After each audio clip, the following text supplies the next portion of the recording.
ልበልሽ ሳውቀው ምንም የለም አንቺን ያስቀየምኩሽ ግራ ገባኝ ምንድን ደሞ ናፈቅሽኝ ተበድዬም ባንቺ ላይ መቁረጥ አቃተኝ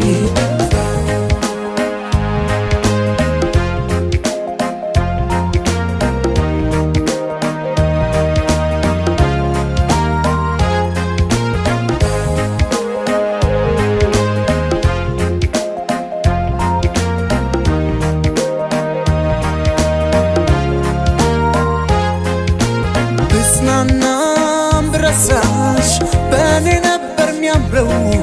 ግን አልቻልኩም ልሁን ዛሬም ወድሻል